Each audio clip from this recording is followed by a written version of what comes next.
మా సత్సంగం తరఫున ఆమె సేవలు అందుకున్నాం మేము.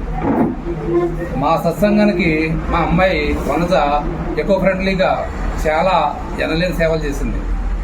ఉదాహరణకు మా సత్సంగం తరఫున మా గురువుగారు ఢిల్లీ నుంచి వారి బృందం పరివారం వచ్చినప్పుడు ముందుగా వెంకటాద్రి కళ్యాణ మండపంలో సుమారుగా 5,000 మందికి అన్న సమారాధన జరిగింది.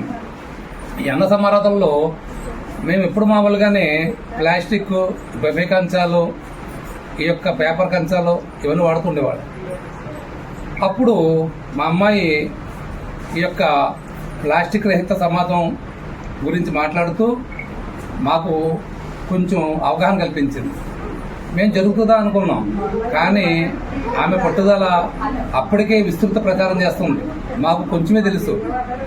పూర్తిగా మమ్మల్ని ఆమె ఈ యొక్క భాగస్వామ్యం చేసి, మీ చిన్నాన్న గారు మీరు అస్సలు ఎటువంటి ప్లాస్టిక్ వాడొద్దు అని ఆమె ఎకో ఫ్రెండ్లీగా చేద్దాం, మీరైనా సహకరించకపోతే నేను ఎక్కడ చెప్పాలి అని గట్టి పట్టుదలతో ఈ 5,000 మందికి ఆమె ఎకో ఫ్రెండ్లీగా ఎక్కడ కూడా ఎటువంటి ప్లాస్టిక్ కంచాలు కానీ ప్లాస్టిక్ వాడకుండా ఈ 5,000 మందికి కూడా ఆమె సొంతంగా 1000 స్టీల్ కంచాలతోటి 1000 గ్లాసులతోటి మమ్మల్ని అక్కడ నడిపించింది.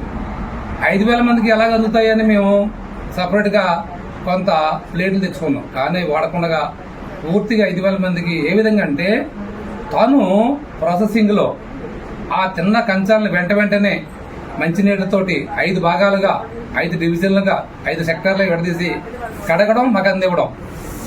ఎవరు మరలా మా అమ్మాయి వనజ, మా ఇంట్లో పరివారం, మా భక్తులు అందరితోటి ఆమె స్వయంగా కూర్చుని ఈ స్టీల్ కంచాలని కడిగిస్తూ వాటిని సైక్లింగ్ పంపుతూ అందిస్తూ వాటిని కడుగుతూ మాకు అందిస్తూ 5,000 మందికి ఆ వేళ మేము ఎకో ఫ్రెండ్లీగా మా యొక్క సద్గురుదేవుల యొక్క సత్సంగంలో 5,000 మందికి భోజనాలు ఈ స్టీల్ కంచాలతో స్టీల్ గ్లాసులతో చేయడం జరిగింది.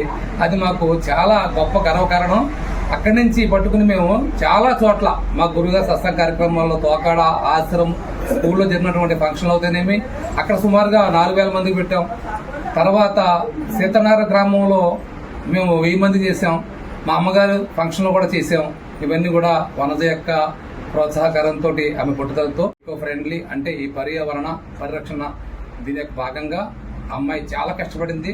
దాని తగ్గట్టుగా ఈవేళ సీఎం చంద్రబాబు నాయుడు గారి చేతుల మీదుగా అవార్డు గ్రహీత అయ్యింది. మా అందరూ కూడా మాకు, మా కుటుంబానికి, మా గ్రామానికి ఎంతో సంతోషంగా ఉంది. మరలో ఒక్కసారి మా వనజకు, మా అమ్మాయికి ఎంతో శుభాకాంక్షలు తెలుపుతూ కంగ్రాచులేషన్స్ చెప్తున్నాం. ధన్యవాదాలు.